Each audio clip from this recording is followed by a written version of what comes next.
Welcome back to our channel. Today's video is about IBPS Clerk notification of 2021. So if you want to read the details, you can check the link from the description box. Alternatively, you can also head over to our website Freshers Now and you can get all of the information at one place itself.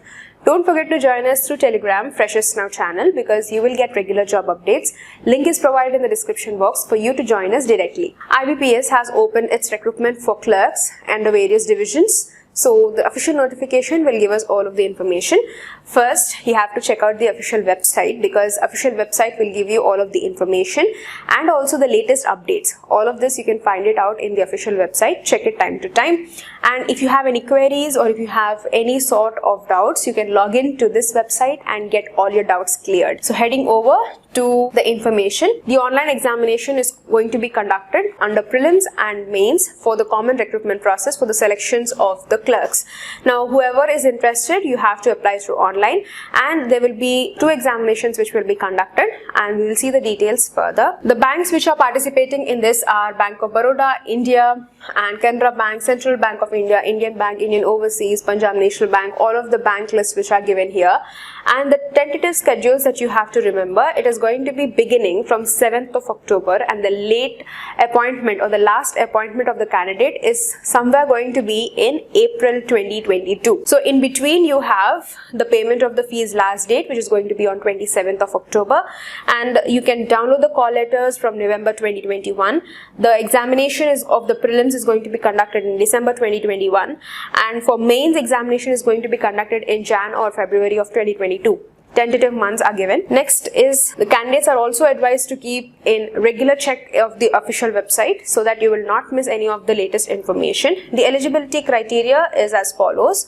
So as you can see, under the nationality eligibility, the candidate should be a citizen of India, subject of Nepal or Bhutan or a refugee who has been migrated, but the candidate should always have a nationality certificate which should be authorized from the government of India. The age limit bar is given 28 years of age.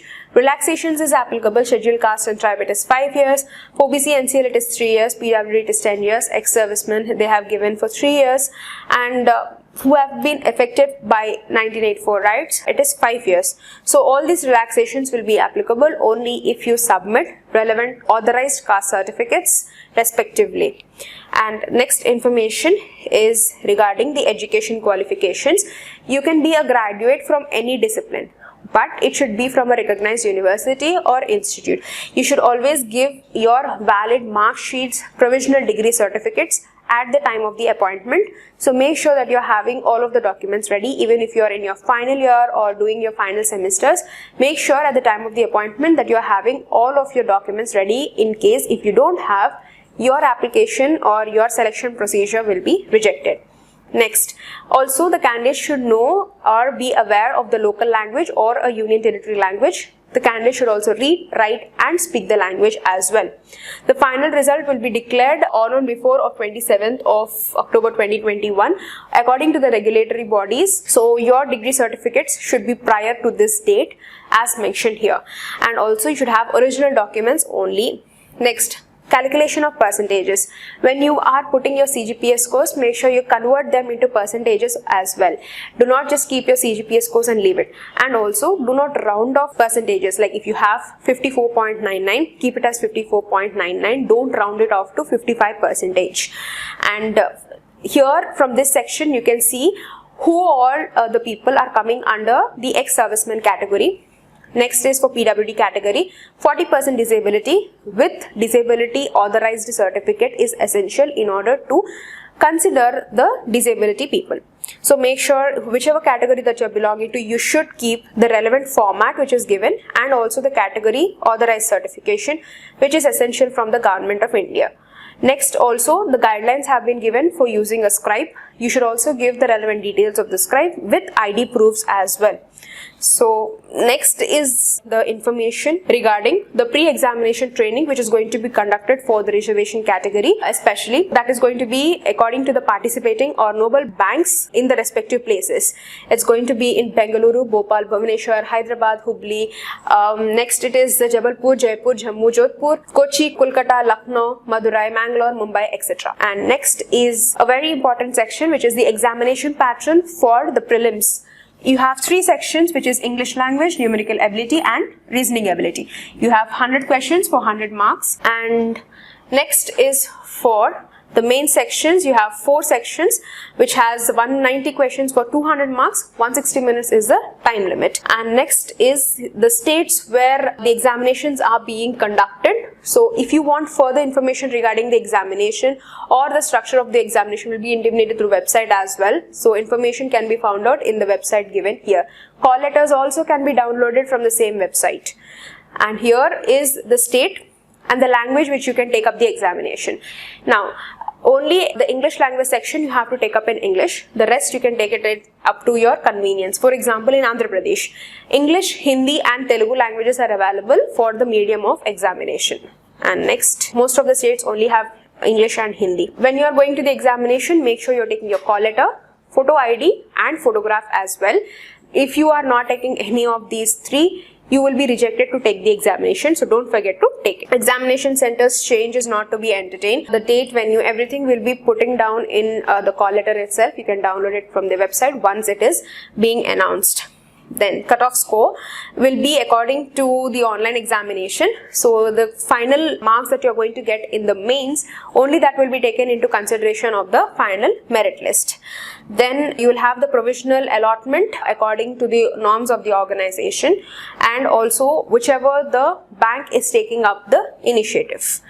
Next details is regarding the list of documents that you have to carry up, from photo ID, from ID proof till education or experience documents. All of them should only be in original documents, with your mark sheets, provisional degree certificates, caste certificate, ID proofs, Aadhaar, everything should be only in original. And make sure you're making proper documentation. You should also submit your handwritten declaration as well. So make sure you're putting your ID proofs which are very authorized. Next is this COVID protocol. You can follow the guidelines accordingly. And candidate registration is very important. So as it is done through a photo capture, photograph will be taken of the candidate standing, and also the further registration process will be further done during the examination. Make sure you are reading up all of the instructions when you are going to the examination. Now, if you're willing to apply, you have to first register yourself. After that, you can start your application process. Now, before we head over to the application process, there is an important note. The same notification has already been issued on 12th of July, has been cancelled on 14th of July, and now it has been reopened. Right? So whoever has been registered during the dates of July 12th and July 14th, you need not register again. You can continue with the same application, but whoever did not register during that time, you have to restart. You have to start it here from the beginning. You have to register and then start your application. While applying online, make sure you are following the guidelines which are given to the end of the notification when you are uploading your photograph, signature, left hand thumb impression, your declaration, and signature done in capital letters will be rejected. So don't sign it, sign in capital letters. Declaration has been given here. You have to copy the same thing which is given, the 2 lines which is given, put your name here, copy the same thing, put it in handwritten, scan it properly and then submit it. You have to pay the online payment respectively, which is 175 for SC, ST, PWD and ESM and 850 for all the others. You have to pay through online itself in the official website, whichever the link is provided there. And the next details is mode of payment is through online only. You can check the process when you start applying. Print your application and print the e-receipt also. It will be useful for further references. And next is the general instructions. Read all the general instructions properly before applying, because these general instructions are about as to what protocols that you have to take, what are the cautious steps that you have to make note of. So some of them are about the scribe, about the photograph upload, about the shortlisting, and next is about eligibility criteria, that you should fulfill the eligibility criteria. Decision of the panel will be final. So when you come towards the end of the notification, you can see all of the relevant certificate formats. So other than that, here there are guidelines which they have given you. So follow the same guidelines which they have given when you are uploading your relevant documents, because these guidelines will be helpful for you to as to how to process your application, as to what guidelines that you have to follow. These are the formats that they have given for each of the category. This is self-declaration form, and next the previous answer will give you, I guess. Yes. So here are the guidelines. So for photograph, they have given that your file size should be in particular this stage and all such. So for photograph, recent passport size color photograph, they should be no red eye, and it should be between 20 to 50 KB, and handwritten declaration also. It should be on a white paper with black ink pen, and the size between 10 KB to 20 KB, the file type, how you should upload. So all the guidelines with every single category is given here. Follow the guidelines and then upload each document. If you have any queries, place them in the comment section. Subscribe, and thank you for watching.